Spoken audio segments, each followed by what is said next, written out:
Un bébé qui naît dans les premiers jours de vie, bien souvent, c'est le signe qu'il est né trop tôt. C'est ce qu'on peut appeler vulgairement une fausse couche, mais c'est pas tout à fait ça, puisqu'il est viable. Il est viable, mais c'est quand même beaucoup trop tôt. Et donc, il est très fragile. Et quand il naît en étant très fragile, il y a de la perte. C'est-à-dire que voilà, il y en a un certain nombre qui, malheureusement, ne vont pas survivre. Et donc, quand on voit un pic de décès, on soupçonne que ça veut dire, des fausses couches qui ont été déclenchées de manière massive au moment où on vaccinait les femmes enceintes. Et donc, le lien de causalité, il est évident. Salut tout le monde, merci d'être avec nous sur Nexus, le magazine le plus libre du monde, et on reçoit un invité aujourd'hui. Vous avez probablement vu son nom dans le titre, toujours fact-checké, mais jamais condamné, car il s'appuie sur un travail extrêmement rigoureux et qui a très tôt alerté sur les mensonges gouvernementaux, notamment au sujet des vaccins Covid. On a la preuve aujourd'hui du danger des vaccins Covid. On va encore parler Covid parce qu'il y a beaucoup d'informations qui sortent ces derniers mois sur ce sujet. Et de plus en plus d'offices reconnaissent les liens entre maladie et vaccins Covid, entre plusieurs maladies. Nous ne sommes pas anti-vax, je le rappelle. On parle ici juste des vaccins anti-Covid, ceux qui ont été poussés notamment par des lobbies financiers, pour ceux qui connaissent BlackRock et Vanguard, des millions, des milliards qui font pression sur les politiques pour écouler leur stock. Bonjour Pierre Chaillot, merci d'être avec nous. Bonjour et merci de me recevoir. Vous publiez Victimes des vaccins Covid-19, ce que révèlent les chiffres officiels. On est 4 ans après le début des campagnes de vaccination qui ont commencé le 27 décembre 2020. Et donc j'aimerais qu'on fasse un petit point sur où on en est 4 ans après. C'est plus de 4 ans après les premières vaccinations. On se souvient d'AstraZeneca à l'époque qui avait finalement été suspendu. J'aimerais qu'on commence avec avec des tableaux parce qu'il y a beaucoup de chiffres, il y a beaucoup de tableaux. C'est très détaillé ce qu'il y a dans votre livre. Regardons par exemple celui-ci. Alors est-ce que tu peux nous l'afficher, Miloud qui a la réalisation ? Voilà, on voit ça c'est un premier tableau, il y en a une dizaine que j'ai sélectionnés qui sont dans le livre, et où là-dessus on voit notamment des cas de finalement différentes pathologies qui ont explosé ces dernières années. Qu'est-ce que vous relevez de ces informations ?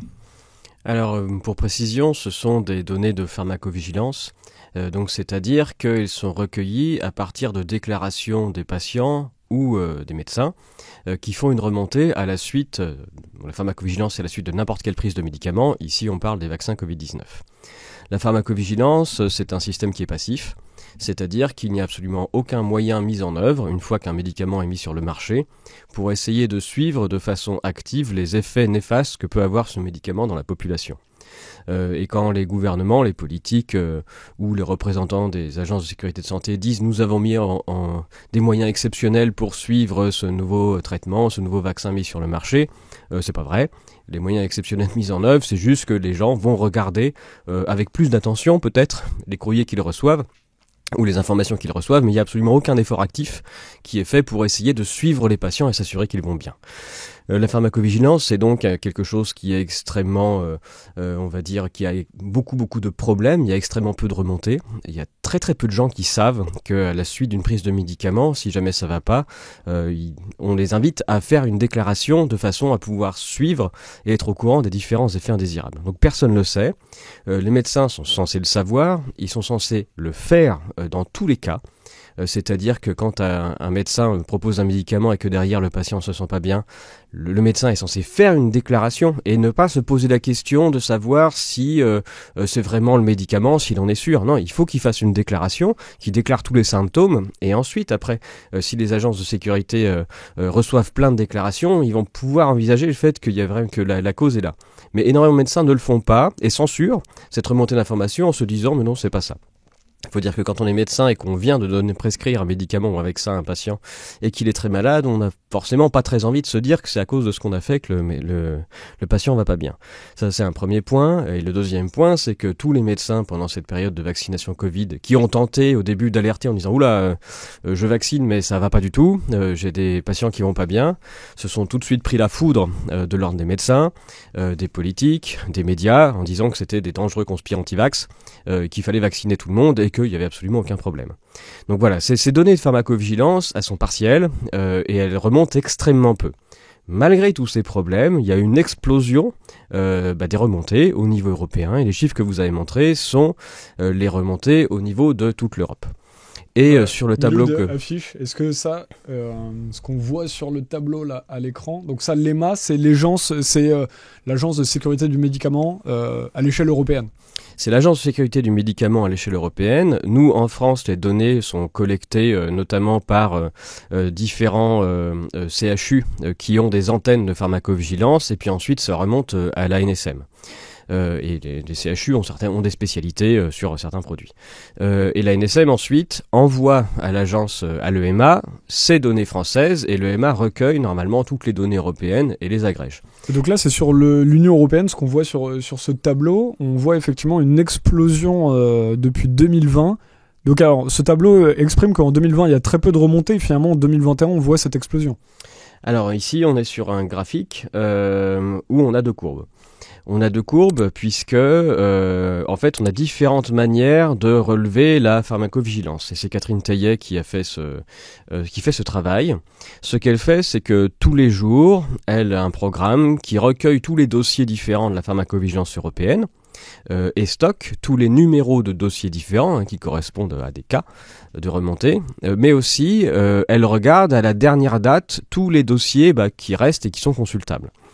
Et elle s'est rendue compte au fur et à mesure du temps qu'il y avait des problèmes puisqu'il y a des dossiers qui disparaissent au fur et à mesure du temps. Ce qui est problématique.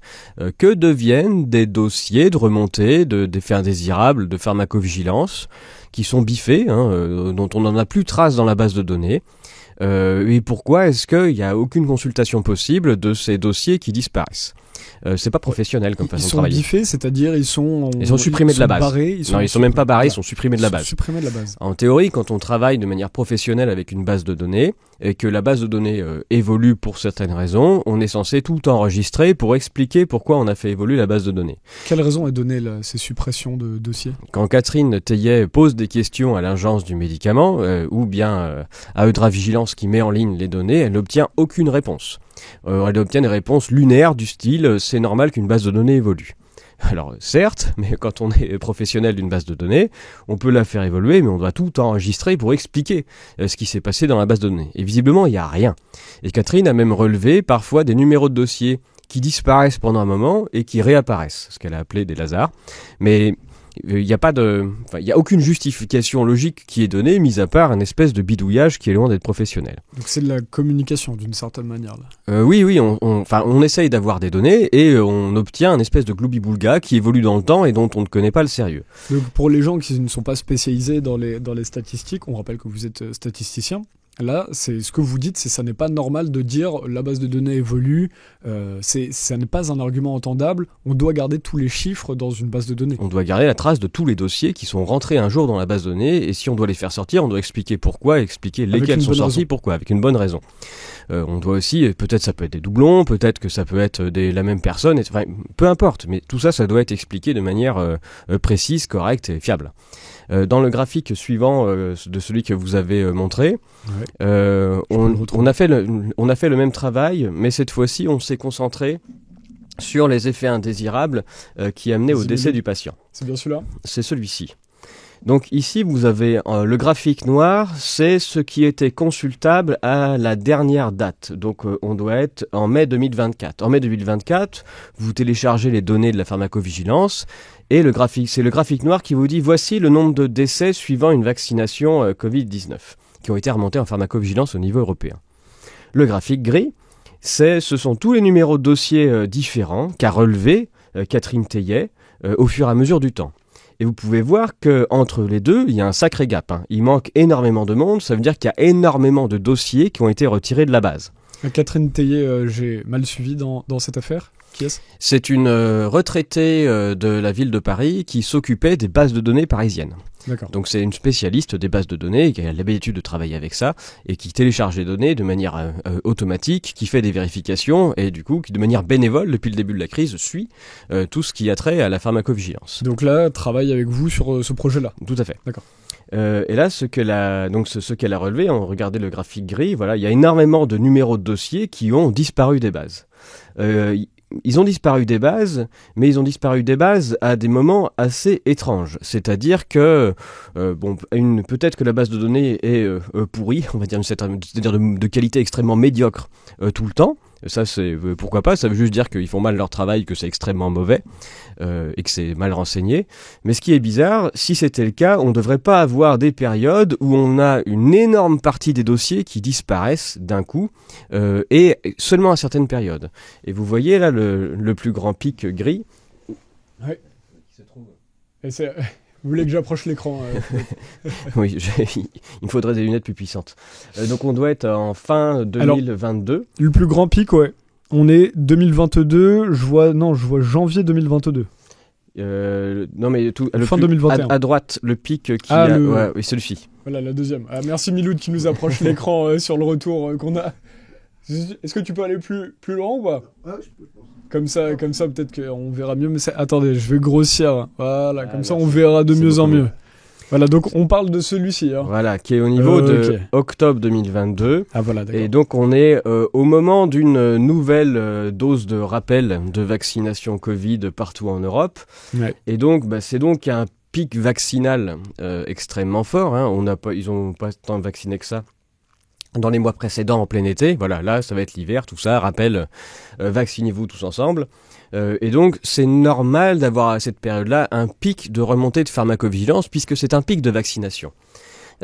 Pharmacovigilance, pour ceux qui ne maîtrisent pas ces sujets-là, faut bien rappeler que donc c'est ce qui est censé étudier les effets secondaires. Voilà, ce sont les gens qui déclarent leurs effets indésirables, ou les médecins qui déclarent, et ce sont les enregistrements.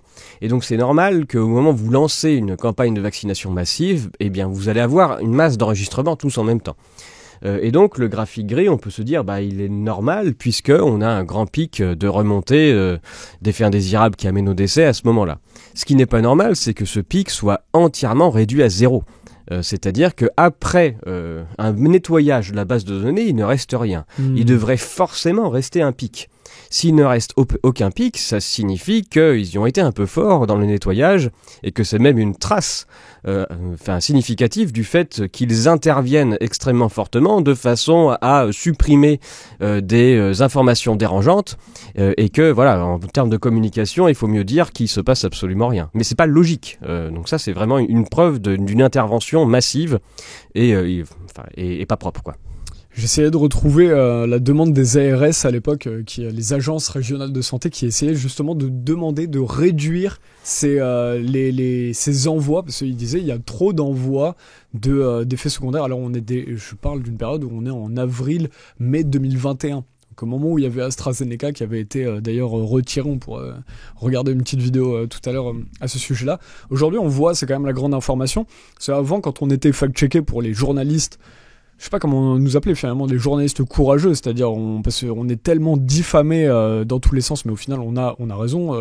On a de plus en plus tous les points qui étaient mis à question il y a 4 ans. Aujourd'hui, on voit qu'on a raison. Vous aidez à montrer que on avait raison de douter à l'époque. Bref, ce qui est intéressant, c'est que dans le fact-checking, ce qu'ils appellent le fact-checking, ces journalistes de France Info et autres, de l'AFP, quand ils arrivent, ils disent juste « Ah non, on a demandé aux autorités de santé, tout va bien, et surtout, il n'y a pas de lien entre vaccination et maladie. » Et en fait, aujourd'hui, on a la pharmacovigilance, plusieurs pharmacovigilances qui attestent de lien entre la maladie de Charcot. Tiens, attends, peut-être que tu peux montrer ça, Miloud. Tiens, montre à l'écran. Alors, attends. Voilà, on a cet article-là de La Montagne qui a écrit, puisque France Bleu avait supprimé un article où la journaliste justement de France Bleu avait eu le courage d'écrire là-dessus, disant que le monsieur qui est à gauche, qui est Alain Maupas, celui avec la veste marron, est le père de Mélanie, 35 ans, qui était en bonne santé au moment de la vaccination. 3 jours après, elle commence à avoir les prémices de la maladie de Charcot, elle va développer cette maladie de Charcot. Avant, elle n'avait aucun problème de santé. Et aujourd'hui, on a des pharmacovigilances qui attestent de ce lien-là. C'est-à-dire qu'il y a un médecin qui remplit une fiche. Il y a un médecin qui écrit avec la pharmacovigilance qu'il peut y avoir ce lien-là. Et maintenant, c'est attesté. On peut dire c'est avéré. Il n'y a plus le doute. Avant, on devait dire en journalisme, il n'y a pas de lien, c'est des liens supposés. Mais aujourd'hui, on peut dire c'est des liens avérés, tout cela. Alors le problème, il faut peut-être revenir un peu aux questions légales. J'en parle au début du livre.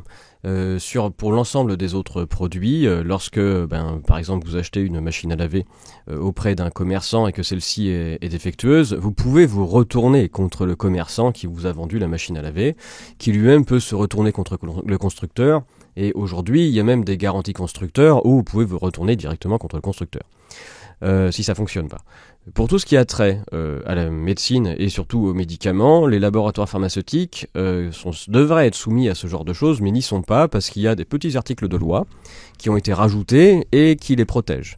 Notamment le fait que si jamais vous tombez extrêmement malade ou même que vous mourrez à la suite de la prise d'un médicament quel qu'il soit, pas que les vaccins, c'est à vous de prouver que c'est bien le médicament qui vous a fait ça, et vous êtes même censé mettre en place une étude de niveau laboratoire pour prouver le lien de causalité entre ce médicament et ce type de maladie, ce qui est absolument impossible. Donc la loi est faite pour protéger au maximum les lobbies pharmaceutiques. Il y a des petites avancées quand même au niveau légal. D'ailleurs, en ce moment, il y a même des discussions au niveau européen pour essayer de déprotéger un petit peu les laboratoires pharmaceutiques. C'est pas dit que ça réussisse à avancer jusqu'au bout. Mais bon, au moins ça rentre en discussion.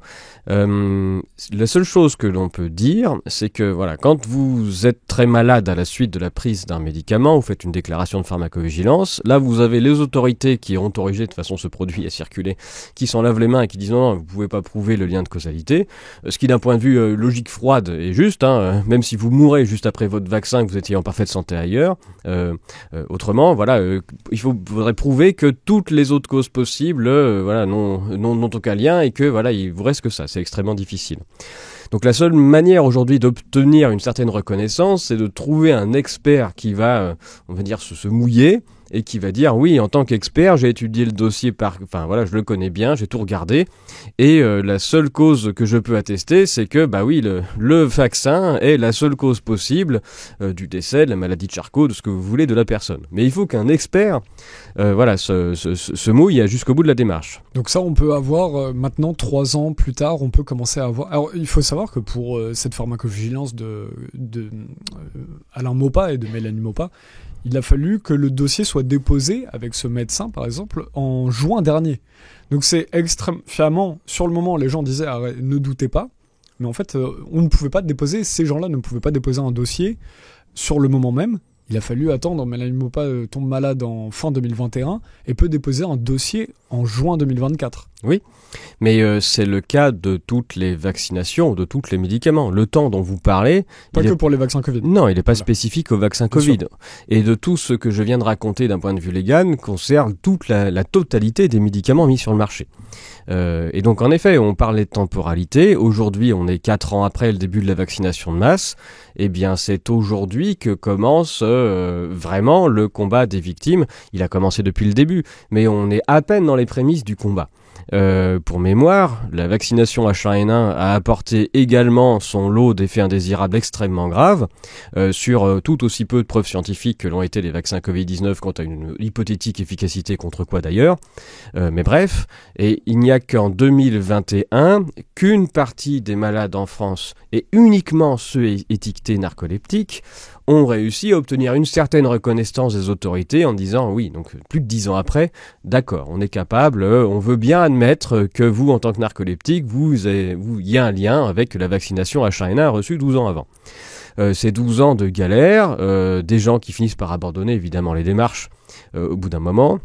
Ça coûte extrêmement cher, il y a des gens qui ne supportent pas leur situation et qui mettent fin à leur jour, donc il y a des drames incommensurables, et voilà, et je suis même pas sûr, enfin en 2021, pour c'est même Libération, je crois qu'elle avait fait un article dessus, les indemnisations n'avaient pas commencé, et la narcolepsie c'est une affection qui est extrêmement grave, où les gens s'endorment pour un oui ou pour un non tout le temps, sont incapables de rester éveillés, voilà, c'est vraiment, ça pourrit, ça détruit la vie des gens.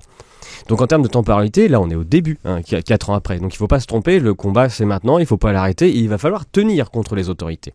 Donc il n'y a rien d'étonnant au fait que la temporalité, le temps qu'a mis la famille Maupas à faire reconnaître les effets indésirables de leur fille. C'est presque même rapide par rapport à d'autres. Tiens, affiche rapidement, là, ça, c'était un truc qu'on avait fait, un article à l'époque qu'on avait fait avec François sur ce monsieur, parce que quand là on parle de personnes qui combattent pendant 12 ans, comme vous le dites, par rapport à la crise H1N1, ce monsieur, Jean-Pierre de Bourdieu, avait enfin gagné, lui, après 12 ans de combat commencé, je crois, en 2011, sur l'accord d'Aaron qui avait tué son père. Donc, et effectivement, après avoir gagné une première fois, il avait fallu aller en appel, et puis finalement, il avait gagné à la fin sur une 3e juridiction. C'est effectivement, il faut avoir les tripes sacrément accrochées pour enfin faire valoir ses droits et condamner. Là, c'était Biogarant qui avait été condamné. Donc ça veut dire, 12 ans, mais de travail complètement acharné. De travail acharné, et même quand des juridictions reconnaissent que vous avez raison, derrière, si vous voulez partir sur une indemnisation, vous devez contacter l'ONIAM, qui est l'office qui donne des indemnisations suite à des problèmes... L'Office national d'indemnisation des accidents médicaux. Voilà, donc quel que soit l'accident médical, il n'y a même pas que les vaccins ou d'autres types de médicaments, ça peut être aussi certaines autres pratiques. Combien sont indemnisés par l'ONIAM aujourd'hui suite aux vaccins ? On disait 70 en 2023. 70 personnes. Oui, ça doit être... Je suis pas sûr que la situation ait beaucoup évolué. D'accord. Mais il y a des milliers de dossiers déposés. Oui, bien sûr, il y a des milliers de dossiers déposés. Et même les gens qui ont obtenu gain de cause quelque part, l'ONIAM dit, on va refaire une étude pour revérifier. Ce qui remet encore du temps à la situation. L'ONIAM, alors 2 points, l'ONIAM est financé par nos impôts, et pas du tout par l'industrie pharmaceutique. Donc dans le cas d'une vaccination de masse, comme H1N1, Covid-19, ou bien on peut citer le Gardasil aussi, tas de problèmes, ou même l'hépatite B il y a quelques années. Donc ce sont nos impôts qui achètent les doses de vaccins. Ce sont nos impôts ensuite qui payent les médecins pour qu'ils réalisent cet acte. Ils reçoivent même une prime pour la faire. Ensuite, ce sont nos impôts qui payent quand il y a des actes médicaux à faire pour sauver les gens qui ont des effets indésirables, des hospitalisations, tout ça. Et ensuite, après, quand on réussit, les procédures aussi prennent du temps en justice, ce sont aussi nos impôts qui payent tout ça. Et ensuite, derrière, quand on gagne, qu'on va jusqu'au bout et qu'on a l'ONIAM, c'est encore l'ONIAM va être financé de toute façon par nos impôts aussi. Donc au bout, la participation de l'industrie pharmaceutique à tout ce processus, c'est zéro. À chaque fois, elle gagne de l'argent sans en dépenser et sans assurer la moindre participation à la sécurité de tout ça. Ça, c'est le premier point. Et le deuxième point, il faut s'intéresser un peu aux sommes gagnées. Lorsque j'ai interviewé Guillaume Majorge, qui est le président du REVAV, le réseau des victimes des accidents vaccinaux, il m'a parlé de différentes indemnisations reçues, et notamment, par exemple, si à la suite d'une vaccination quelconque, peu importe, votre enfant décède et que c'est la seule cause que l'on peut envisager à son décès parce qu'il était en parfaite santé, et que il y a un expert qui finit par attester, oui, c'est peut-être rare, mais c'est bien ça. La somme maximale que vous pouvez envisager obtenir de la part de l'ONIAM, c'est 10 000 euros. 10 000 euros pour la perte d'un enfant. Donc il faut envisager en plus que, au-delà de toutes les difficultés, du découragement qu'il y a, ce que vous allez gagner au bout ne payera à peine des frais d'obsèques. Quand vous êtes en fauteuil roulant, est-ce que ça payera même pas votre fauteuil roulant au bout ? Enfin, faut se rendre compte du mépris, je pense qu'il n'y a pas d'autre mot, qu'il y a envers les victimes des accidents vaccinaux, mais de tous les accidents médicaux. C'est vraiment là qu'on en est. Il y a une chape de plomb, un tabou, et tout est fait pour décourager les gens. Bon, parlons un petit peu de la natalité, parce que vous en parlez, c'est un grand chapitre dans votre chiffre. Aujourd'hui, c'est beaucoup question de cela, c'est-à-dire c'est là où on parle de maladies graves. La natalité, on sait peu de choses, on sait qu'il y a eu beaucoup de femmes, c'est presque le premier cas d'effet indésirable qui a été admis par les médias traditionnels, c'est de dire qu'il y a des impacts sur les troubles, il y a des troubles menstruels sur les cycles des femmes qui arrivent peu de temps après la vaccination. Là, vous mettez des tableaux. J'essaie de passer les tableaux le plus tôt possible dans l'émission, que les gens puissent le voir. On a par exemple, Miloud, essaie d'afficher celui-ci. On a là-dessus un taux d'enfants. Il y en a un aussi qui est extrêmement, qu'on va regarder après, qui est extrêmement dur sur le taux d'enfants qui naissent sans vie. Du coup, alors celui-là, on a le taux de mort entre 2 jours et 6 jours par 1000 naissances. On a de l'évolution de 2018 à 2024. Pourquoi avoir mis ce tableau dans votre livre ? Alors, c'est donc l'auteur, c'est la personne qui l'a découvert, ce graphique en téléchargeant les chiffres, c'est Christine McCoy. C'est un pseudonyme, mais c'est une personne qui sait très bien travailler les bases de données également. Et donc j'ai repris tous les chiffres pour vérifier et refait les calculs, et je suis bien tombé sur les mêmes résultats. Bon, c'est ça qu'il y a de beau avec les mathématiques, hein, c'est que si vous avez les mêmes chiffres et vous appliquez les mêmes formules, au bout, ce sont les mêmes résultats. Et donc ce qui fait que tout le monde devrait arriver aux mêmes conclusions. Et donc sur ce graphique, vous voyez le taux d'enfants qui décèdent entre 2 et 6 jours de vie, ce qu'on appelle la mortalité néonatale précoce. C'est le fait qu'un enfant meurt, quasiment juste après sa naissance. Donc ça veut dire qu'il est bien déclaré vivant, on atteste qu'il est vivant, mais il va décéder peu de temps après. Et on a un pic de décès, on en a même 2, mais voilà, on a un beau pic de décès de mortalité néonatale précoce qui a lieu il me semble que c'est mai-juin 2021. Or, la vaccination massive des femmes enceintes prônée par le gouvernement, c'est mai 2021. Donc juste après cette vaccination de masse des femmes enceintes, on atteint un pic de surmortalité jamais vu, de mortalité néonatale précoce. Un bébé qui naît dans les premiers jours de vie, bien souvent, c'est le signe qu'il est né trop tôt. C'est ce qu'on peut appeler vulgairement une fausse couche, mais c'est pas tout à fait ça, puisqu'il est viable. Il est viable, mais c'est quand même beaucoup trop tôt. Et donc il est très fragile. Et quand il naît en étant très fragile, il y a de la perte. C'est-à-dire que voilà, il y en a un certain nombre qui malheureusement ne vont pas survivre. Et donc quand on voit un pic de décès, on soupçonne que ça veut dire des fausses couches qui ont été déclenchées de manière massive au moment où on vaccinait les femmes enceintes. Et donc le lien de causalité, il est évident. On est en train de faire une vaccination de masse de femmes enceintes d'un produit qui va rendre malade un certain nombre de femmes et qui va déclencher un bon nombre de fausses couches et malheureusement d'accouchements prématurés, on va plutôt dire. Et parmi ces accouchements prématurés, on va perdre certaines femmes vont perdre leur bébé et beaucoup plus que d'habitude, ce qui fait une trace significative. Donc c'est de ça qu'on est en train de parler, c'est de la perte en beaucoup plus grand nombre que d'habitude de bébés au mois de mai-juin 2021, pendant qu'on vaccinait les femmes enceintes. Justement, quand on parle de tout cela, parce que là on parle de maladies graves comme la maladie de Charcot, que ce soit pour mélaninopa. D'ailleurs, il faut rappeler qu'il y a une autre pharmacovigilance qui a reconnu un lien entre aussi la maladie de Charcot et la vaccination, qui est une autre en plus de celle de mélaninopa. Quand on parle de ces maladies graves, j'aimerais qu'on pense à... Beaucoup de gens ont été vaccinés, notamment en France, mais là on est écouté au Canada, en Belgique, dans toute la francophonie, en Afrique. Les gens qui aujourd'hui portent en eux le vaccin, on a vu, il y a un podcasteur qui disait « Qu'est-ce qui est dans mon bras ?» suite à ce que Fauci, donc le monsieur vaccination américain, ait accepté d'être gracié il y a quelques jours. Alors là on enregistre, on est le 31 janvier, je crois, là, quand on enregistre. Il a été gracié il y a une dizaine de jours, Fauci. Et donc les Américains se demandent mais pourquoi il nous a demandé de nous faire vacciner, mais lui se fait gracier. Mais nous, on a ça en nous. Les gens qui ont peur aujourd'hui de ce qu'ils peuvent porter justement, que ce soit ces problèmes de fertilité, que ce soit ces maladies, comment on les rassure aujourd'hui ? Je sais que c'est important, ce sujet-là, pour vous, parce qu'on n'est pas là pour inquiéter la population, on est là pour essayer de comprendre. La majeure partie de mon travail de premier livre portait sur la crise Covid-19 et de montrer que la panique d'un nouveau méchant virus qui ravagerait l'humanité était absolument injustifiée.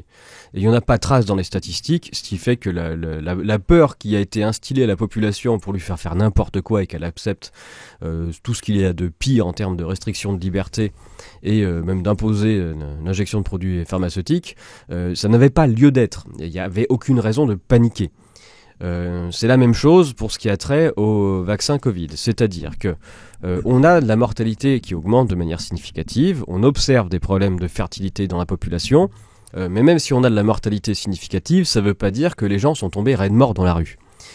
Et en masse, et qu'on a vu des espèces de corbillards se déplacer dans les rues pour ramasser des corps qui tombaient. Cette espèce de vision apocalyptique, c'est aussi celle qui a été mise en place au début de l'histoire de la crise Covid, de l'escroquerie Covid, je préfère même dire aujourd'hui, où en Chine on en avait des images prétendument de Chinois qui tombaient raides morts par terre dans la rue, avec des types, des espèces de cosmonautes qui venaient les ramasser, de façon à faire des jolies images et raconter l'histoire du virus tueur qui allait au hasard ravager la population. Donc tout ça c'est faux, mais c'est faux aussi pour les vaccins Covid. Il y a bien des morts, il y a bien des gens qui sont très malades, il y a beaucoup de gens aussi qui ont été malades de manière plus légère. On peut même imaginer une espèce de proportionnalité, c'est-à-dire que pour chaque mort, ça fait une proportion beaucoup plus importante de gens très malades et une proportion encore beaucoup plus importante de gens qui sont faiblement malades.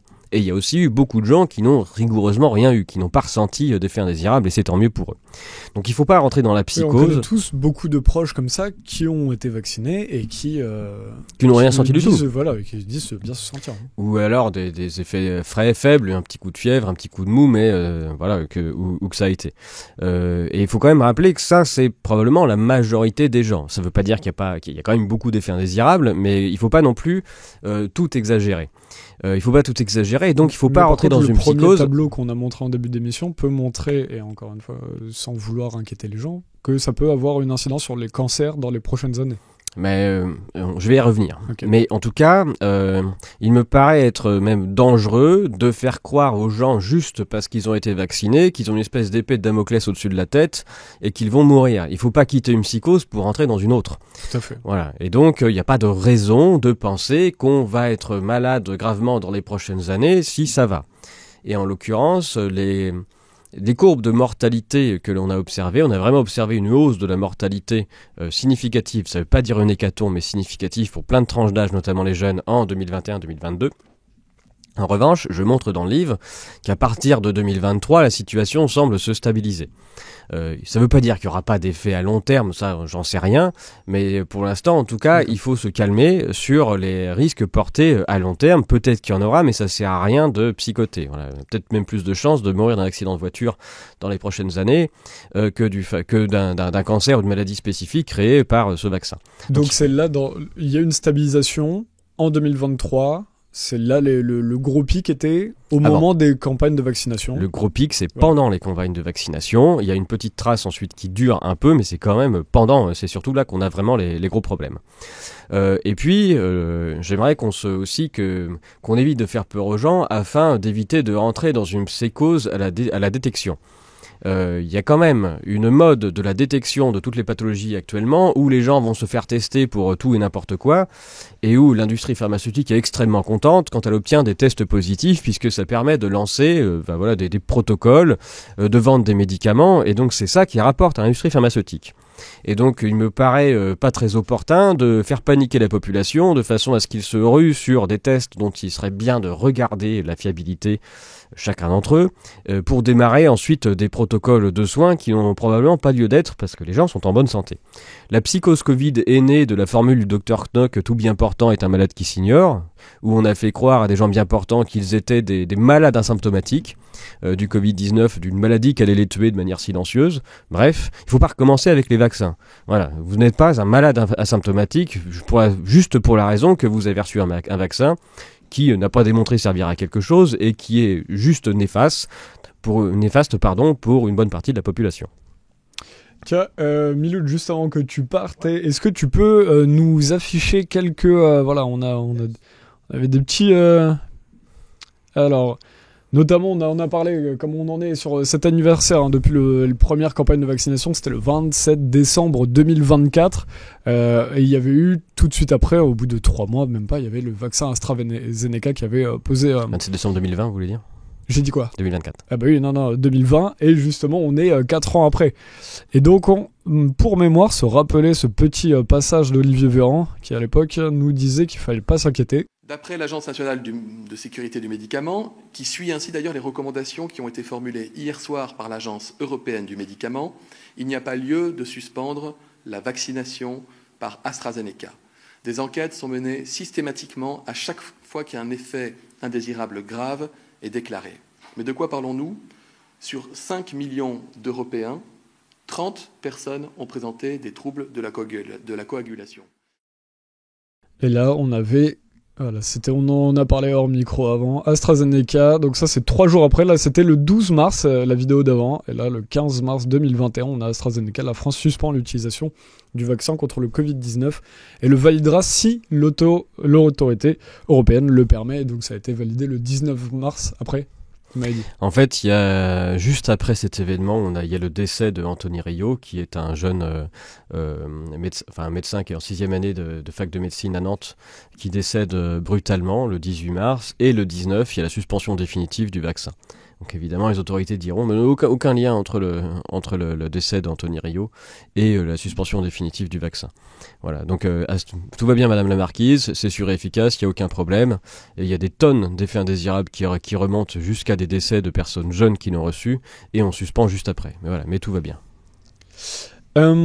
Revenons sur... rappelons quelque chose, c'est que votre livre et les dons, enfin ce qu'il génère, va être reversé sous forme de dons aux familles des victimes.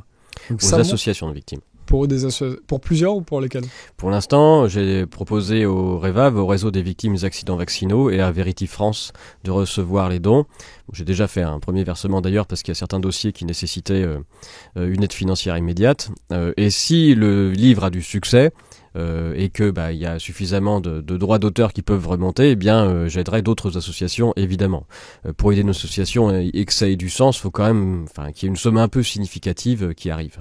C'est intéressant cette action, cette volonté de rediriger finalement les achats de votre livre, parce que nous on est très attachés à demander aux gens leurs conflits d'intérêts, leurs liens d'intérêts, leur pour qui ils travaillent ou qui finance leur cabinet. Vous finalement, c'est un travail presque bénévole que vous faites, enfin pas bénévole du tout, on ne sait pas ce qu'il peut y avoir d'autre, mais là, il vous redonnez directement à ces familles, à ces associations. C'est quand même quelque chose de très très fort que j'ai trouvé.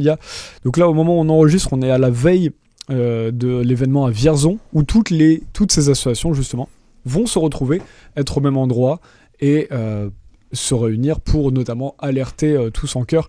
On sait que beaucoup ont déposé des dossiers pour attester justement des familles de victimes qu'ils représentent, avec tous ces effets secondaires combinés. Qu'est-ce que ça veut dire pour vous, Vierzon, cet événement du 1er février ?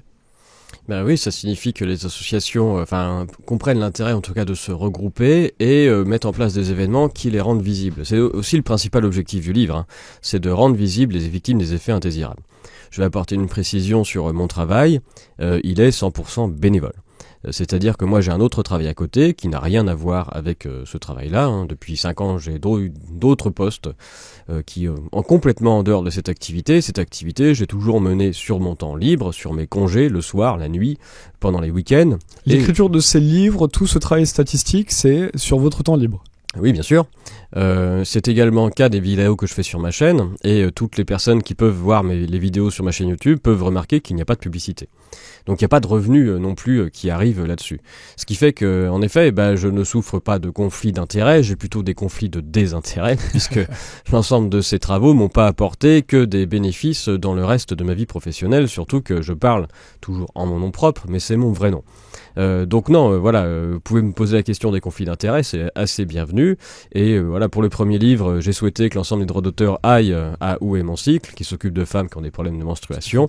Et là, d'autres associations de victimes en bénéficieront également.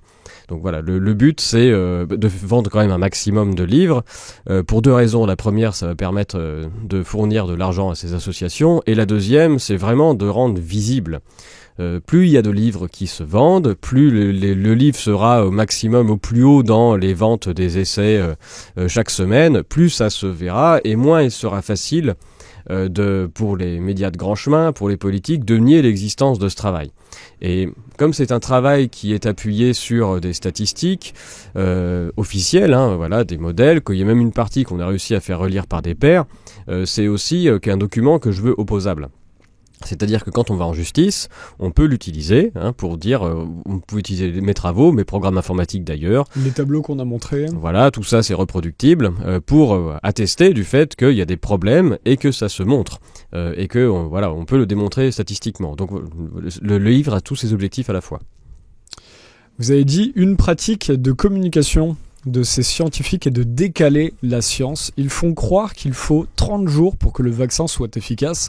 Donc les patients qui contractent une maladie dans les premiers jours de la vaccination ne sont pas étiquetés malades de cette vaccination. C'est extrêmement intéressant. C'est-à-dire là, c'est de la manipulation de la science quand vous dites cela. Oui, en fait, ça, je le montre dans les différents modèles utilisés par les pseudo-études scientifiques qui sont là pour faire la promotion de la vaccination en disant que c'était sûr et efficace. Il y a plein de problèmes dans ces études, mais elles ont ce point commun. Pour mémoire, dans le livre, j'explique avec Patrick Meyer, un chercheur belge de l'université de Liège, via 2 méthodes différentes, on a tous les deux montré qu'à chaque fois qu'en Europe on a une campagne de vaccination massive sur une certaine tranche d'âge, voilà, et ces campagnes ont lieu à des dates différentes, et bien juste après, il y a un pic de décès de cette même tranche d'âge dans ce même pays. Et ça marche de manière significative et ça peut pas être dû au hasard. Donc moi je l'ai montré via un certain modèle, Patrick Meyer l'a montré avec d'autres modèles utilisant notamment des modèles de machine learning, et on a réussi même à se faire relire par les pairs.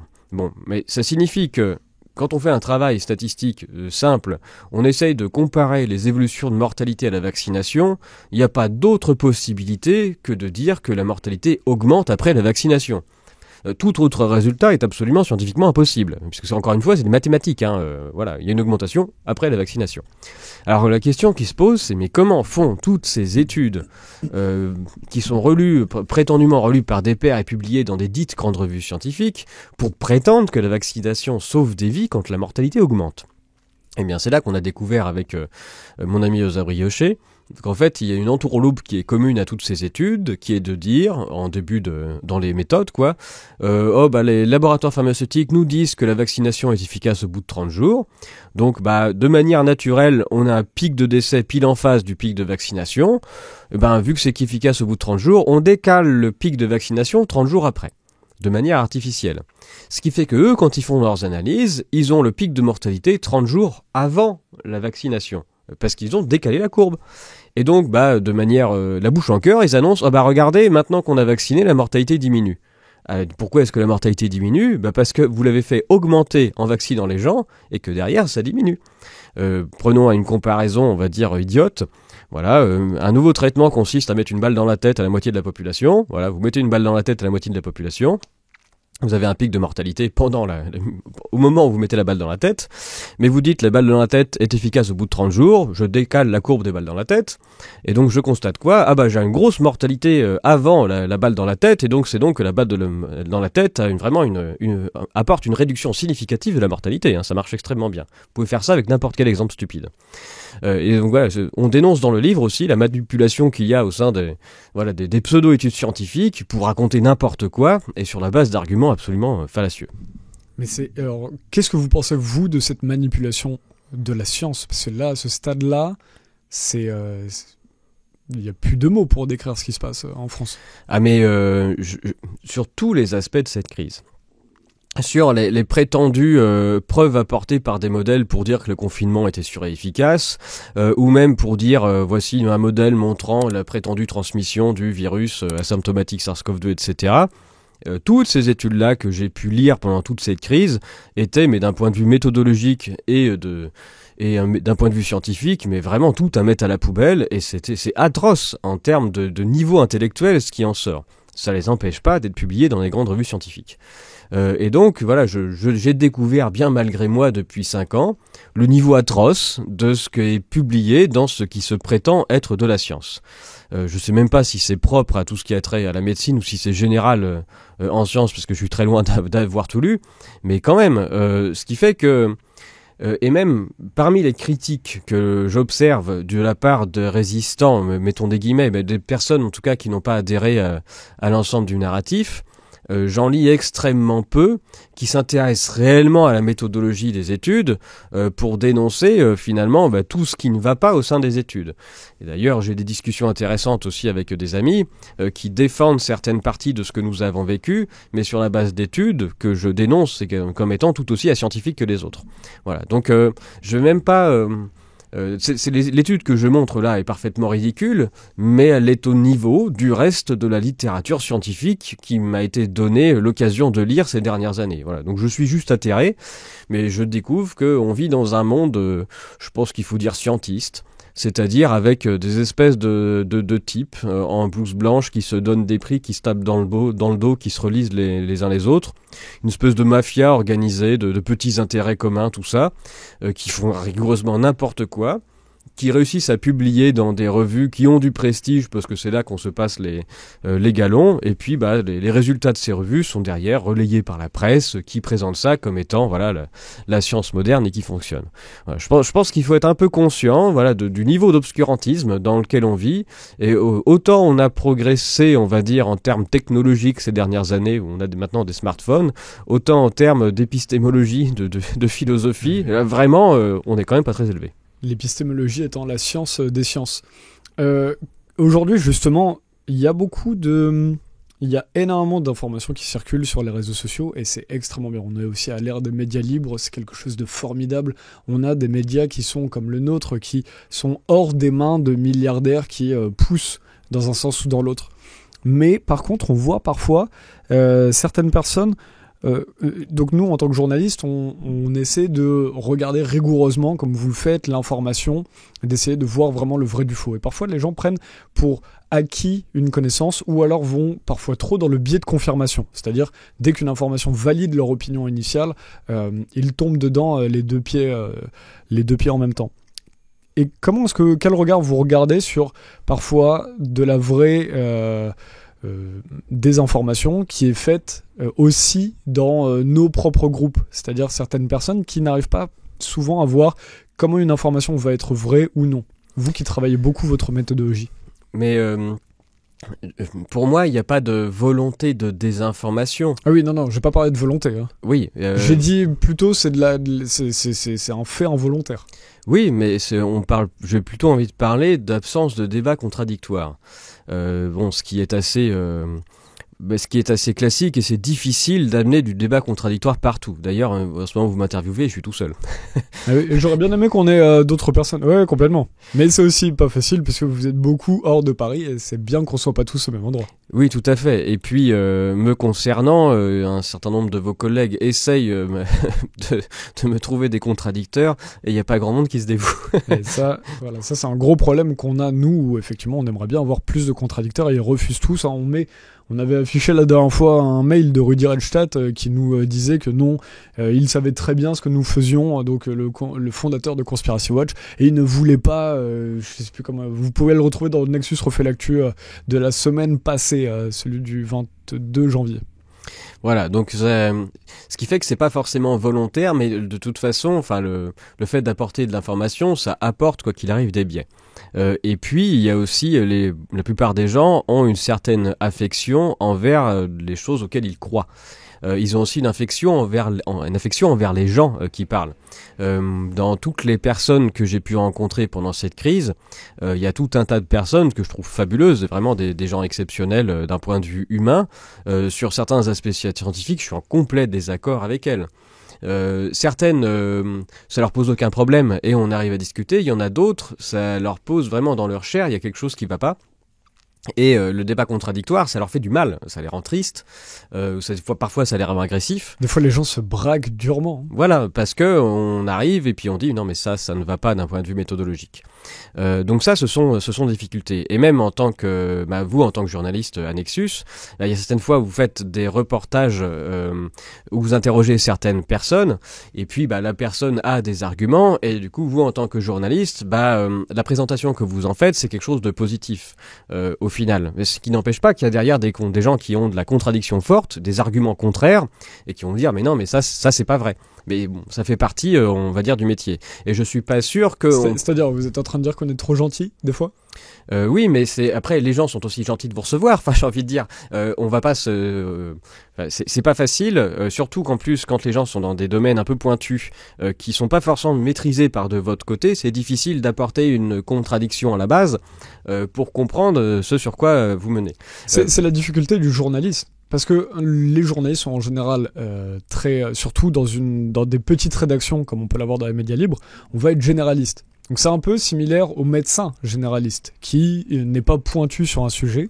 Là effectivement au niveau statistique, il y a plusieurs questions. C'est pour ça que à la limite, j'aurais bien aimé, si on était sur un bon moment, qu'on puisse le faire en live, où on peut prendre les questions des auditeurs. C'est ce qu'on a fait la dernière fois sur le Congo, où effectivement d'autres personnes vont nous poser des questions complémentaires, on apporte la contradiction, parce que là, effectivement, on fait jouer un jeu d'intelligence collective. Mais sinon, effectivement, ça peut être compliqué sur certains sujets. Et après, là, vient la question de l'indépendance, où je préfère avoir un journaliste libre, généraliste, qu'un journaliste de BFM Télé qui peut se dire journaliste scientifique, journaliste de santé, et on a vu les questions qui étaient posées par ces journalistes qui n'étaient pas libres du tout. Mais qui ne sont pas des journalistes, qui doivent être considérés plutôt comme des sortes d'éditorialistes, c'est-à-dire des gens qui assènent leur propre point de vue à la télévision et qui du coup qui font pas de travail journalistique, qui est plutôt de poser des questions les plus pertinentes possibles de façon à amener une discussion intéressante. Voilà, mais je trouve que la nuance mérite d'être précisée.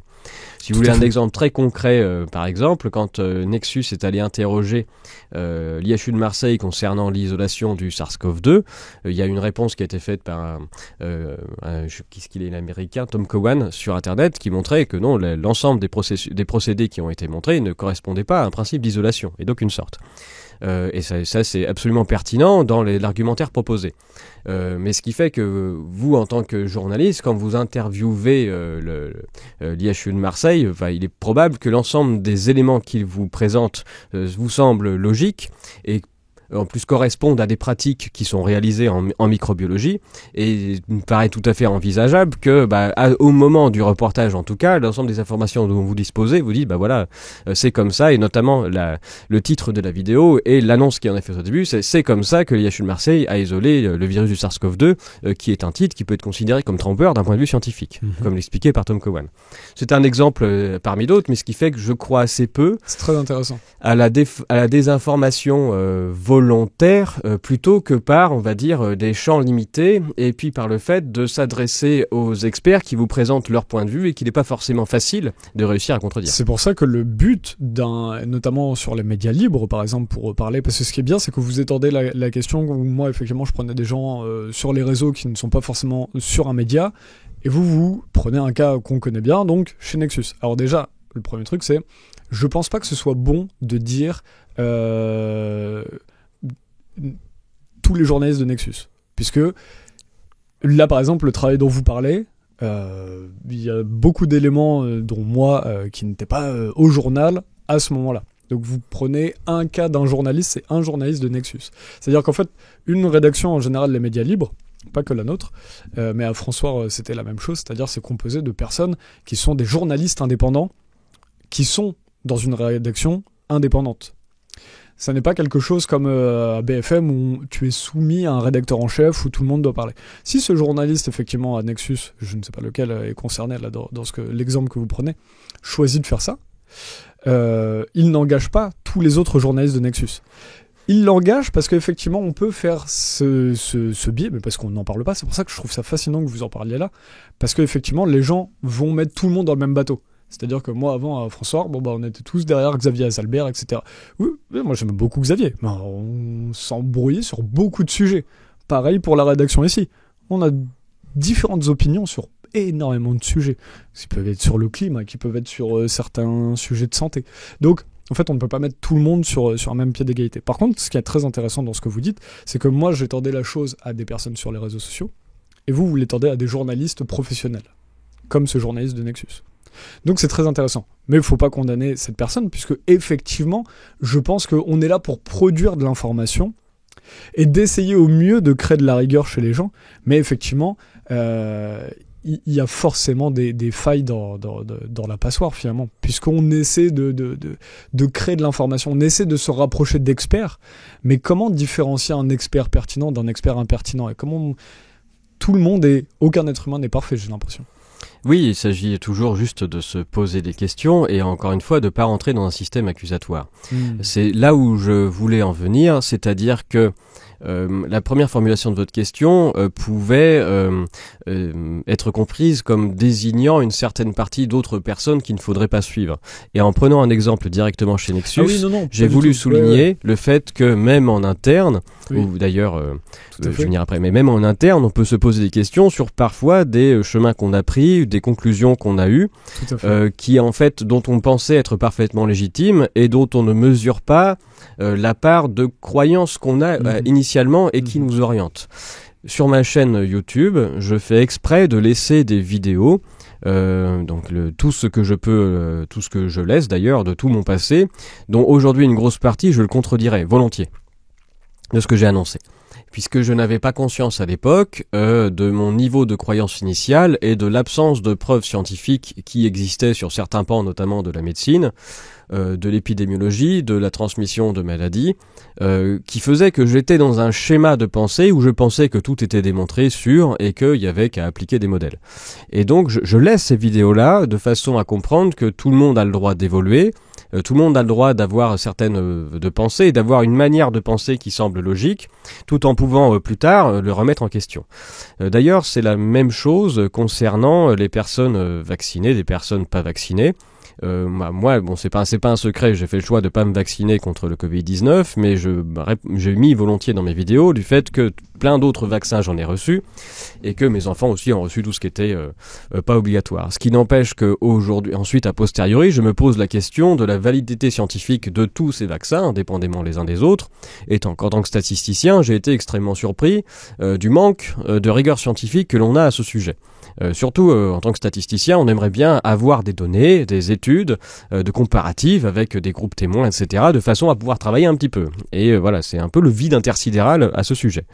Ce qui fait qu'aujourd'hui, en le rappelant, je ne vais pas juger des gens qui ont fait le choix de recevoir la vaccination Covid-19 quand moi j'en ai reçu toutes les précédentes sans avoir plus de justification scientifique. Et si je les ai fait, c'est parce que mon médecin m'a dit de les faire. Donc des personnes qui ont reçu la vaccination Covid-19 parce que le médecin leur a dit de les faire, alors que moi j'ai refusé, c'est juste peut-être que moi j'ai eu un moment de compréhension dans l'intervalle qui m'a fait changer d'avis, et peut-être que ces personnes-là l'auront plus tard, mais je peux pas les accuser parce que pile au même moment que moi elles l'ont pas eu. Et je rencontre des tas de gens qui ont eu cette compréhension-là sur des vaccinations précédentes, et du coup moi je les avais pas. Voilà. Donc c'est je rappelle que juste ça, il faut se parler de manière la plus intelligible possible, en se respectant et en ayant conscience que sur tous les sujets, on peut avoir un système de croyances qui nous oriente et qui fait que on va prendre pour acquis certaines choses qui ne sont pas. C'est fascinant de vous entendre parler sur ce sujet. Je suis vraiment content qu'on soit allé dessus. Finalement, ce qu'il faut, ce qu'on peut commencer à en conclure, c'est, comme vous avez dit, de commencer à se parler de manière intelligible et de comprendre en fait que ces changements culturels, ces changements en fait interne, quand on commence à comprendre effectivement qu'il peut y avoir des gros biais dans nos autorités de santé, nos autorités scientifiques, finalement le fait de comprendre ça, c'est sur du temps long. C'est-à-dire qu'on est tous arrivés finalement à cette méfiance, à cette défiance envers les institutions en voyant ces mensonges, mais pas du jour au lendemain. Pas parce qu'une personne nous a dit lundi « Ah attention, sois méfiant » et mardi on était « Oh ok, je suis méfiant ». Non. On a vu étude après étude, information, fausse information, et au bout d'un moment, tu arrives à quelque chose. Là, effectivement, pendant le Covid, on a vu les gens s'entre-déchirer parce qu'ils essayaient de dire « Mais attention, mais tu ne vois pas là, tu n'es pas capable de voir ». Et en fait, les gens devenaient extrêmes aux yeux des autres parce qu'ils n'avaient pas un discours intelligible, comme vous le dites. Donc finalement, il faut peut-être accepter que ces changements culturels, que ces changements de connaissances prennent du temps. Oui, tout à fait, et que les gens ont des limites dans leur possible remise en question de ce qu'ils croient être la vérité absolue. Des limites émotionnelles ou... Émotionnelles, oui. On peut pas arriver vers quelqu'un en disant tout ce que tu croyais jusqu'ici c'est de la merde, et c'est moi qui ai raison. Ça se fait pas comme ça. C'est assez difficile de convaincre quelqu'un en y allant avec une manière aussi brutale. D'ailleurs, ce que je raconte aujourd'hui et ce que j'ai compris, je suis pas certain que si je rencontrais mon moi d'il y a 6 ans, je réussirais à le convaincre. Ce que je pense aujourd'hui est le fruit d'un travail qui a été extrêmement long, c'est un nombre d'heures qui est difficilement calculable, qui m'a amené à avoir changé de point de vue sur énormément de choses. Mais voilà, si je n'avais pas fait ce travail-là moi-même, je suis pas sûr que je serais capable d'accepter la réalité que je comprends aujourd'hui. Vous avez utilisé un terme sur lequel j'aimerais qu'on revienne quelques instants, qui est autorité scientifique. C'est un oxymore. C'est pas possible d'avoir une autorité en science. Alors, je reprends les termes qui sont utilisés habituellement. Voilà. Mais de la même que consensus scientifique, c'est pareil. Tout ça, ce sont des idioties intellectuelles, on va dire. Je l'utilise jamais. Il n'y a pas de consensus. Mais c'est pareil pour autorité scientifique. S'il y a une autorité scientifique, c'est donc qu'il y a un dogme et qu'on empêche les gens de travailler de manière correcte et qu'on les met dans un cadre. Et c'est un problème. Ça, c'est fascinant. Consensus scientifique, ce serait un dogme. Bien sûr. De toute façon, la science, ça n'avance que par la contradiction, et la science n'avance que quand, à un moment, on réussit à mettre en évidence le fait que les théories scientifiques auxquelles on croit sont fausses. Et il n'y a que quand on fait tomber une théorie scientifique qu'on réussit à avancer. Et d'ailleurs, le fait qu'il y ait tout un tas de théories scientifiques qui soient bloquées depuis le 19e siècle, c'est plutôt une preuve de la faiblesse des avancées scientifiques, en tout cas sur le plan fondamental. Ça ne nous empêche pas d'avoir des progrès technologiques, mais scientifiques, c'est autre chose.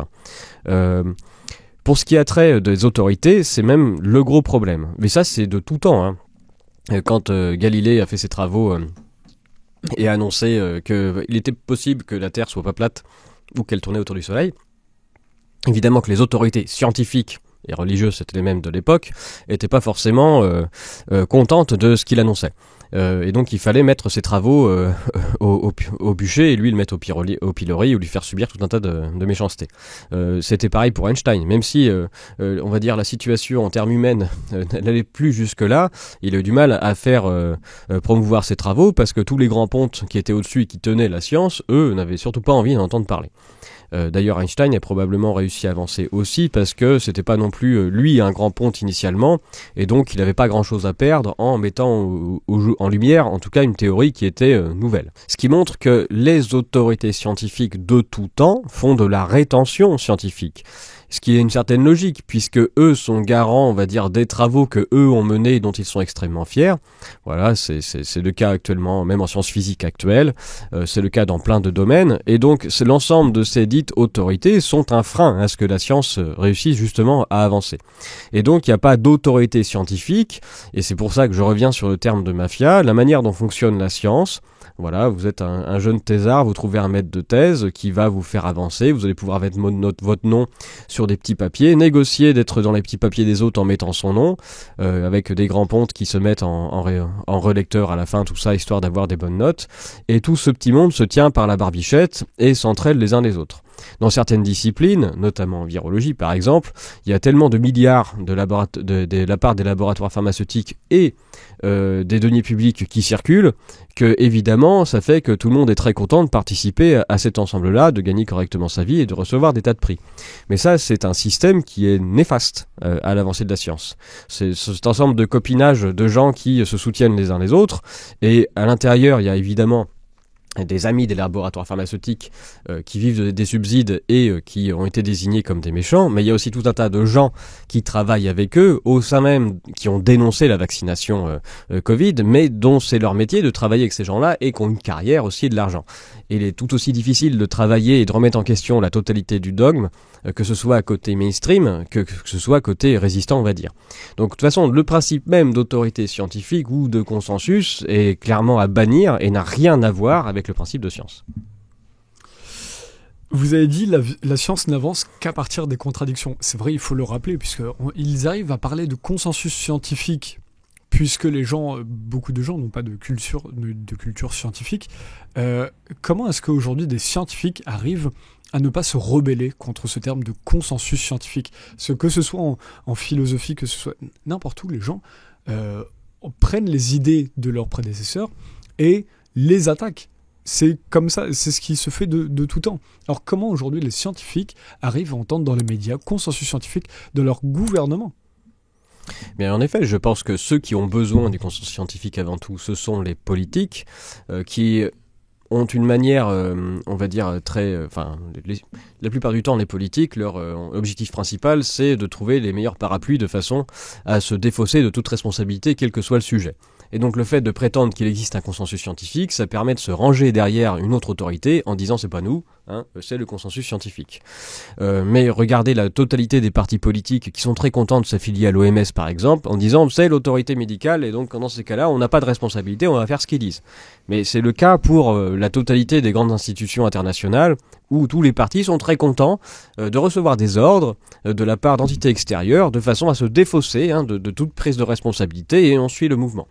Donc je pense que c'est un caractère assez commun et du côté de la science c'est pareil et comme je le disais le fait que pour recevoir des aides être financé même quand on est chercheur ça suppose de rentrer dans un certain moule. Et bien ce moule, il est confortable et on y reste. Et c'est extrêmement difficile, d'être parfaitement original et de vouloir contredire la totalité de ce qui a été raconté auparavant aujourd'hui. Tout particulièrement en ce qui concerne l'industrie pharmaceutique, qui a un pouvoir tellement colossal au niveau financier qui tient tout le monde par la barbichette. Justement, quand on parlait de contradiction tout à l'heure, il y avait un passage dans le dernier Nexus où un journaliste qui interviewait Brice Perrier, qui est un journaliste indépendant, mentionne vos travaux, mais ou omet, ce que je n'aime pas trop, c'est que il omet une grosse partie de ce que vous mettez dans votre livre, et il reprend un élément. Donc je vous le lis et j'aimerais votre réponse. Il dit « Il en va de même quand le statisticien Pierre Chaillot, il parle justement de ce manque de contradiction, comme vous dites, mais il vous met dedans en disant « Le statisticien Pierre Chaillot soutient qu'il n'existe pas de propagation virale et que la maladie du Covid a été inventée car les malades auraient eu en fait la grippe, une bronchite ou je ne sais quelle autre maladie. » Là, on est en face d'un type intéressant qu'on a vu aussi sur Toxin en parlant de mon travail en disant que c'était de l'obscurantisme, ce qui est assez intéressant. Je crois malheureusement qu'on est en face de quelqu'un qui a fait partie du monde mainstream, qui a eu un certain courage en tout cas, et pour ça il faut le saluer, de s'opposer, il me semble, à la suspension des soignants, mais qui aujourd'hui, revient sur le devant de la scène en disant attention, il y avait le gentil complotiste qu'il était lui-même et le méchant complotiste, et pour ça je l'incarne visiblement parfaitement. C'est un ancien de Marianne. Voilà. Marianne, dont le comportement, comme toute la presse dite, on va dire, très grand courageux de gauche, a été d'un courage exemplaire pendant cette période. Mais bon, lui au moins, il a eu le courage de faire ça. Mais qui lui a envie de dire non mais attention, il y a le gentil complotiste, c'est-à-dire celui qui avait raison, dont il fait partie évidemment, et il met des bonnes barrières autour de son bon droit en excluant les autres. Et moi je fais partie des obscurantistes. Ce que je montre dans le livre, en effet, c'est qu'il n'y a aucune trace d'aucune propagation depuis le début de cette crise Covid d'une maladie qui aurait laissé des traces. Donc il n'y a pas de propagation visible ni en termes de mortalité, ni en termes d'hospitalisation, on voit rien. Donc on peut supposer qu'il y a une propagation si on veut, mais après normalement en science, on est censé prendre les données qui sont à notre disposition pour essayer de les étudier un peu. Et quand c'est pas possible et on le dit. Et en effet, lorsque on étudie ce qui a été appelé Covid-19 pendant la période, en termes d'hospitalisation notamment, on voit que ce n'est pas scientifique. L'appellation Covid-19, c'est pas de la science, c'est de l'administratif. Il n'y a pas de critères scientifiques, qu'on pourrait, une liste qui pourrait nous dire, vous cochez ces cases-là, c'est Covid-19. Ça n'existe pas. Donc c'est une interprétation, et cette interprétation d'ailleurs, n'aide pas vraiment à améliorer la santé du patient. C'est juste une case dont l'administration a besoin pour dire, c'est telle maladie qu'il a, et cette case-là d'ailleurs donne un certain remboursement. Donc c'est de l'administratif, ça sert à des sous. Et cette case Covid-19, quand on l'étudie, on se rend compte que quand elle commence à apparaître à l'hôpital, notamment à partir de mars 2020, toutes les autres cases des infections respiratoires, les pneumonies, les pneumopathies, les grippes, qu'est-ce qu'on a d'autre, les bronchopneumopathies chroniques, donc même les maladies chroniques diminuent, l'asthme, la tuberculose, tout ça s'effondre, et pendant que ça s'effondre, c'est le Covid-19 qui apparaît. Et donc c'est juste un transfert. C'est-à-dire que les malades Covid-19 ne sont pas autre chose que les mêmes malades que d'habitude, qui désormais s'appellent Covid-19. Pendant longtemps, on ne voyait plus de ces maladies. Sur les courbes de grippe, c'est nickel. Hein. Vous regardez la courbe de grippe enregistrée au niveau mondial, vous avez une disparition de la courbe de grippe qui a lieu à partir de l'hiver 2020-2021, voilà, et ça revient après. Mais voilà, vous avez un zéro et remplacé parfaitement par les 10 malades Covid-19. Donc ça, voilà. Donc a posteriori, il y a certaines personnes qui ont dit... Ça, vous le montrez, il y a ce tableau dans le livre, page 63, je crois, où on voit la différence entre la grippe et le Covid sur les années. Tout à fait, ça se comprend très bien. D'ailleurs, il y a même un espèce de... sur le graphique, on voit une espèce de petit créneau. Voilà. Donc on a une groupe qui monte, qui fait un petit créneau, et ça, le petit créneau, c'est pas naturel, quoi. Il y a pas une maladie qui s'arrête, voilà, pour faire un petit créneau et se garer correctement pour laisser la place à l'autre. Ça n'existe pas. Donc ça, c'est vraiment la preuve qu'on est sur de l'enregistrement administratif, point barre. Et donc, je maintiens absolument ce que j'ai dit. Donc, il y a un élément, voilà, très intéressant sur cette question-là. Donc, c'est ridicule de l'omettre. Oui, mais après, je crois, j'ai eu un appel d'un journaliste il y a quelques années qui, sous couvert de vouloir me poser des questions, a passé 1 heure à me hurler au téléphone sans vouloir écouter mes arguments. Je me demande si c'était pas, si c'était pas lui. Et donc, il est incapable d'écouter les arguments qu'il y a en face et il préfère mettre la case obscurantiste. Surtout, ne regardez pas ça, ma bonne dame. C'est un méchant, il raconte n'importe quoi, il faut surtout pas écouter ses arguments, puisque c'est même, voilà, il est dangereux, quoi. Attention, il pourrait vous amener sur une fausse piste, c'est même dangereux. C'est la raison pour laquelle, d'ailleurs, il y a une telle censure sur Internet, que j'ai resubi dernièrement. On vous explique qu'attention, vos paroles sont dangereuses. Bon. Quand on explique des choses aux gens, ça peut être dangereux, il faut protéger les gens, voilà. Donc les gens sont visiblement trop stupides de façon à faire preuve de discernement. Donc c'est assez intéressant dans une démocratie de dire que les gens sont trop stupides pour faire preuve de discernement en disant qu'on est en démocratie, bref. Et donc il faut les protéger de vos paroles et donc on vous censure. Et c'est ce que Brice Perrier fait, c'est-à-dire ne l'écoutez pas, il est dangereux, bouchez-vous les oreilles et fermez-vous à ses arguments. Là, j'étais assez étonné que dans ce papier-là, il n'y ait pas un petit encadré où juste vous donniez cette réponse, parce que justement c'est passionnant de pouvoir avoir ce type de réponse quand il y a des raccourcis scientifiques qui sont faits. Mais c'est intéressant justement, ça fait le lien avec ce qu'on se disait tout à l'heure, c'est-à-dire que c'est bon aussi d'avoir les avis qui sont évoqués et que derrière on puisse faire du débat intelligible et puisse se parler. Là, le problème, c'est quand il n'y a pas finalement, ça, là, c'est un bel exemple de quand il n'y a pas de communication entre deux personnes. Alors, de mémoire, du coup, il y a eu une pseudo-tentative, si c'est bien lui, auquel je pense, mais qui était assez peu probante. Revenons, on va arriver vers la fin de cette émission qui était passionnante. Je voudrais qu'on reparle de ce que vous avez dit tout à l'heure sur les images de Wuhan avec effectivement tous ces, je ne sais plus si c'était des gendarmes ou qu'est-ce qu'ils envoyaient en Chine en cosmonautes, justement comme vous disiez tout à l'heure. Qu'est-ce que vous vouliez dire tout à l'heure au début de l'émission ? Au fait, je vais mettre un erratum, mais c'est pas Jean Giono. Hein, je me suis trompé de nom. J'arrive pas à retrouver ce physicien italien qui était mort avant Galilée à l'époque, 50 ans auparavant. Donc ces images de Wuhan, qu'est-ce que vous vouliez dire dessus ? Est-ce que c'était des images construites ? Est-ce que c'était des plans qui étaient choisis ? Est-ce que c'était pas... Qu'est-ce que vous vouliez dire sur... On voit très bien au moment du confinement, mars 2020, avril 2020, on voyait, ça faisait peur, il y avait plein de podcasteurs qui se disaient ouais, si on voit ça en Chine, ça veut dire que le Covid, il y a quand même quelque chose. Ah bah ça c'est le grand narratif pandémique de la peur du virus mortel qui va ravager l'humanité. Les médias nous font un coup absolument tout le temps. Et ça fait vraiment partie de l'histoire racontée et mise dans la tête des gens. Oui, mais là c'est pas des images créées par, je caricature un petit peu mais c'est pas des images créées par Hollywood diffusées partout. C'était vraiment pris en Chine a priori ces images-là. Oui, mais il y en a pas que pris en Chine. Hein. Le coup de regarder quelqu'un qui est mort dans tel pays passe de manière atypique atypique, on ne sait pas de quoi il est mort, c'est sûrement un virus tueur qui va ravager l'humanité. C'est commun maintenant, c'est commun, et en plus c'est dans l'imaginaire des gens quelque chose qu'ils envisagent très facilement, puisqu'on a été abreuvé ces 30 dernières années par tout un tas de films catastrophes, de virus qui ravagent l'humanité, de séries, même les Walking Dead, c'est la même chose. Il y a Sweet Tooth aussi qui nous raconte la même chose. Les films catastrophes, ça joue dans notre imaginaire de ce qu'on va voir après sur BFM et... Ah bah bien sûr, parce que c'est un scénario qu'on attend.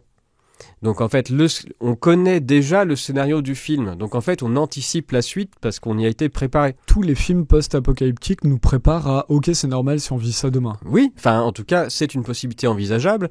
Et surtout, comme on a déjà le scénario, il n'y a plus que des cases à cocher. C'est-à-dire que les gens envisagent que c'est comme ça que ça se passe, même si jusqu'ici c'était de la fiction. Mais ensuite, quand on commence à cocher les cases de l'histoire, du début de l'histoire, ce qui nous paraît possible, c'est la suite. Enfin, c'est de l'accoutumance, de la préparation, ce que vous voulez, mais en tout cas, ça marche très bien dans l'imaginaire des gens. Ce qui ne veut pas dire qu'en plus, ces films-là sont faits exprès, mais en tout cas, elles participent d'une certaine culture scientifique, où il y a tout un tas de scientifiques, de millénaristes, qui sont persuadés que ça va arriver. C'est écrit dans le rapport... Millénariste, c'est quoi ? Des gens qui pensent que c'est bientôt la fin du monde. Tout un tas de scientifiques en sont persuadés, et qui attendent le virus qui va ravager l'humanité. C'est d'ailleurs... Ils en sont persuadés en se basant sur des croyances ou... Bien sûr, c'est des croyances, c'est un modèle de croyance. Ils prétendent que c'est de la science, mais c'est vraiment de la croyance. C'est le scénario apocalyptique, non pas une trace de début de science, c'est vraiment n'importe quoi. Mais se font passer pour de la science. Et c'est une critique qui est écrite noir sur blanc dans le rapport du Sénat français qu'il y a post-crise H1N1, où c'est écrit noir sur blanc que avant l'escroquerie H1N1, je vais encore dire escroquerie, c'est écrit qu'il y a eu un problème pendant la période où on a fait taire tous les experts qui disaient le contraire, et que l'état de la science, et quand ils disent science, c'est plutôt des experts ou des grands pontes de la science, en fait, était même pas dans un ordre d'idée de se dire est-ce qu'il y aura un virus qui ravagera l'humanité, mais juste quand ça arrivera, parce qu'ils en étaient persuadés. Cette phrase d'ailleurs, vous la retrouvez dans les différents scénarios promus par exemple par le World Economic Forum, par des écrits de grands groupes de cet acabit, qui vous expliquent que de toute façon c'est normal, ça arrive et ça va arriver, c'est qu'une question de temps. Alors le World Economic Forum, pour tous ceux qui ne connaissent pas, c'est cette réunion des superpuissances, c'est une sorte de G20 officieux où les différents lobbies font rencontre des journalistes et des élus politiques internationaux. Tout à fait, et un des grands sujets, c'est se préparer aux pandémies. C'est même pas est-ce que vraiment les gars, on est sûr que ce truc arrive, c'est de toute façon on est sûr, point, et il faut se préparer aux pandémies. Donc tous les scénarios sont là, donc c'est-à-dire que même au niveau politique, au niveau médical, en termes organisationnels, de toute façon, tout le monde s'organise de façon à dire de toute façon c'est sûr ça va arriver. Donc la préparation elle est même pas que hollywoodienne, elle est même dans les lois, elle est même dans l'organisation des structures médicales, donc on en est là en termes de persuasion. Et donc, quand arrive Wuhan et qu'on a ces images-là, tout de suite, elles sont interprétées comme étant le début du scénario. Voilà, sans se remettre en question sur ce qui est en train de se passer. Je rappelle juste qu'à Wuhan, fin de l'année de décembre du coup 2019, donc c'est une petite bourgade de 12 millions d'habitants, il me semble, sur laquelle, quand démarre l'histoire, ils disent qu'ils ont 44 malades d'une pneumopathie atypique, sachant qu'ils sont en état de pic de pollution de l'air extrême, où les autorités disent « restez chez vous parce que dehors c'est pas respirable ». C'est l'hiver, donc l'hiver il y a toujours plein de maladies respiratoires, donc dans ce contexte idyllique, sur 12 millions de personnes on a 44 malades, qu'est-ce que ça peut bien être ? Voilà. Et ben non, le début du scénario commence, c'est forcément un méchant virus qui va ravager l'humanité, et on a des belles images d'autorités chinoises, émanant des autorités chinoises, donc c'est-à-dire par les médias chinois qui dépendent des autorités, où on voit par exemple un type par terre masqué, donc tout bien installé par terre, tout bien raide comme il faut, on se demande comment il est tombé dans cette position, et avec deux types en scaphandre qui sont autour à faire semblant d'éloigner les foules plutôt que s'occuper du gars. Et donc ça fait des jolies photos sur internet qui sont diffusées comme étant la preuve incontestable qu'il se passe quelque chose et que des gens tomberaient de mort. Quand on est à ce niveau d'information, et en plus, que les autorités, en plus, on nous raconte que les autorités chinoises veulent le masquer. Donc quand c'est le magazine officiel des autorités chinoises qui vous met ça sur le devant de la scène avec une belle photo, et d'ailleurs en écrivant très tôt sur Twitter les autorités chinoises que c'est sûrement ça pourrait venir du laboratoire de Wuhan qui aurait échappé un virus. Comment peut-on faire semblant de croire qu'on est dans le cadre de quelque chose que les autorités aimeraient masquer? Ça me paraît quand même assez difficile, quoi. Et donc là, c'est le début du scénario qui commence, où on s'attend aux héros, qui est des médecins qui vont tenter de sauver les gens, certains vont mourir, de la séquençage du virus qui va être trouvé, qui va permettre de trouver le fameux test, machin, puis derrière le vaccin. Enfin, l'histoire, elle est déjà écrite, et prenez n'importe quelle série de fiction, c'est dedans, à l'intérieur. Donc voilà, c'est ça que je dis, en termes de scénario, et certaines images, mais parfaitement ridicules, et en plus promues par des autorités dès le début. C'est passionnant parce que vous voyez beaucoup de... moi je regardais les podcasteurs américains à cette époque et puis ils disaient mais s'il y a ça en Chine, là ça crée... c'était plus le fait que les Chinois confinent eux-mêmes en se disant les Chinois ils n'auront pas du tout envie de mettre à mal leur économie, donc c'était plus ça qui les faisait avoir peur dans leur propre pays, en Amérique. Mais les Chinois sont confrontés depuis des années à des problèmes financiers du fait d'une augmentation du niveau de vie de la classe moyenne. Et la classe moyenne chinoise, c'est pas la France, eux ils sont 1,5 milliard, donc en termes d'argent, c'est quelque chose quand même, c'est quand même assez significatif. Je rappelle qu'ils ont mis en place ce qui s'appelle le contrôle social, où chaque Chinois est fliqué, quoi qu'il fasse sur place. Donc il y a une répression qui est extrêmement dure des gens. Le crédit social, c'est on se met des notes les uns et les autres pour justement essayer. Donc les bons citoyens, ceux qui font pas de vagues, auront des droits et tout ça. Et celui qui avait mis ça en place, le ministre qui avait mis ça en place, disait mais si vous aviez ça en France, vous auriez jamais eu les gilets jaunes. Donc on est dans un système qui est parfaitement, je sais pas comment il faut dire, totalitaire, dictatorial, de contrôle de sa population, avec un respect tout relatif des personnes qui y habitent, des Chinois. Donc là, avec les problèmes de classe moyenne, ce que vous disiez, c'est que le gouvernement commence à perdre du pouvoir sur sa classe moyenne, qui commence à avoir faim. Qu'est-ce que ça veut dire ? Mais bien, en tout cas, une rébellion possible ou un mécontentement général des gens. Okay. En France, on a les gilets jaunes, mais les Chinois, ils sont pas trop mal à cette époque-là aussi. Ouais. Les problèmes financiers de l'ensemble des pays seront généraux à ce moment-là. Et donc, de penser que le gouvernement chinois n'a pas d'autre intérêt et que si vraiment il confine sa population, c'est parce qu'il est contraint, ça me paraît une lecture un peu infantile de la situation. C'est passionnant comme réponse. Parce qu'effectivement, je pense que ça a fait peur à beaucoup de gens pour ce qu'on voyait sur les différents podcasts internationaux. Mais de la même manière que quand ils ont confiné en France alors qu'il se passait rien, le réflexe des gens, et ça a été le mien en plus à l'époque, je me suis fait avoir en disant ah oui quand même s'ils font ça c'est qu'il doit bien y avoir une raison. Voilà. Alors il y a une raison, mais cette raison n'est pas sanitaire. Voilà. Passionnant d'en parler à froid 4 ans après. Effectivement, j'avais jamais entendu ça et c'est bon de pouvoir en parler, effectivement. Parce que cette manipulation des images, il faut pouvoir questionner les images qu'on voit. Il faut pouvoir questionner quels sont les messages politiques envoyés par les différents journaux. Sur les images à questionner, je rappelle juste les images qui ont pullulé en France sur les services hospitaliers ou de réanimation saturés, et où je montre dans le premier livre qu'il n'y a jamais eu de saturation hospitalière en France, même au niveau des services de réanimation, et donc tout ceci est une fable, ce qui n'empêchait pas d'essayer de trouver le bon endroit en France ou à Paris sur lequel on a pouvoir faire des images, et avec des types qui venaient sur les plateaux de télévision en disant « mon service est saturé, on n'y arrive pas, on n'est pas assez nombreux », en sachant que toute la semaine il était sur les plateaux de télévision lui, et qu'il savait même pas combien il y avait de patients dans son service. Mais voilà, donc il faut quand même rappeler, mais on peut pas forcément faire de généralité sur tout, mais quand on a autant d'exemples concrets sur des fois où on s'est quand même foutu de nous, mais d'un niveau stratosphérique, il faut quand même le rappeler et arrêter de prendre pour argent comptant tout le reste. Et effectivement, il faut rappeler, vous avez raison, on aurait dû le rappeler depuis le début, j'essaie de le dire à chaque fois que je fais des émissions Covid, ce qu'on ne dit jamais, c'est qu'il y a des objectifs, les hôpitaux ont des objectifs comme les entreprises privées, c'est le même fonctionnement, ont des objectifs de saturation. On doit saturer l'hôpital à 98%. Et ensuite, les médias et le gouvernement disent « Ah, le Covid sature ». dans tous les cas, il faut saturer, et aussi saturer les services de réanimation, puisque c'est ça qui rapporte le plus aux hôpitaux derrière. Il y a un système, presque des mécanismes marchands dans les autorités, pas dans les autorités, mais dans les hôpitaux aujourd'hui.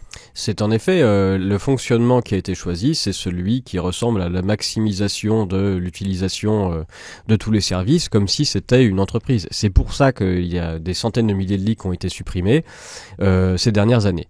Ce qui n'empêche pas que je lis des trucs comme quoi l'hôpital est exsangue, c'est complètement faux.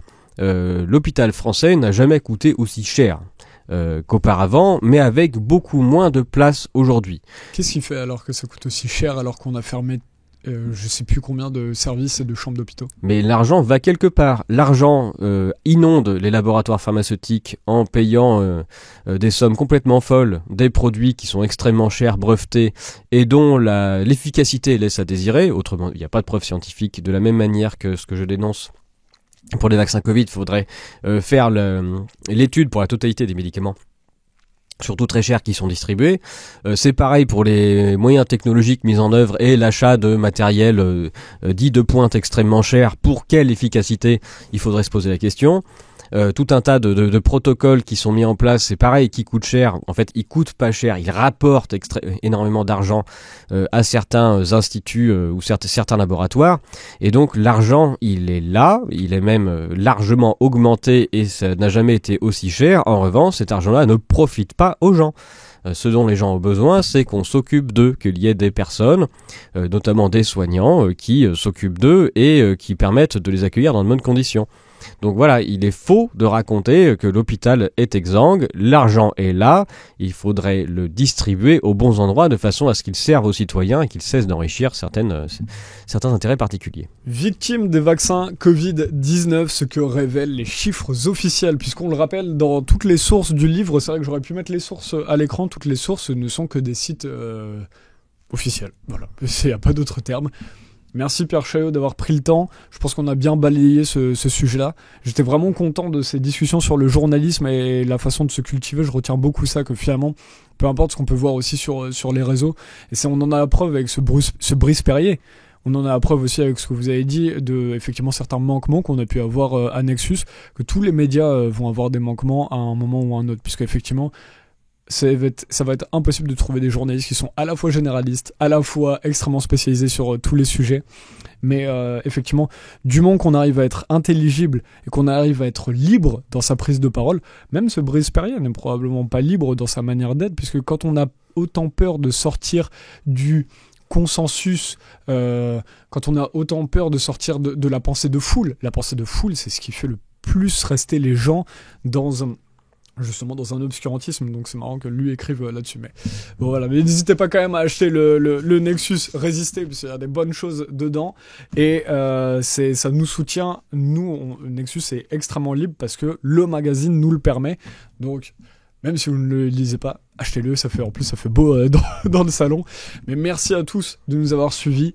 Prenez le temps de lire le livre de Pierre Chaillot, ça nous aide beaucoup à comprendre la situation, et on essaiera de suivre vos travaux dans le futur. Merci encore, Pierre Chaillot. Merci beaucoup. N'hésitez pas à partager la vidéo, ça nous aide énormément aussi.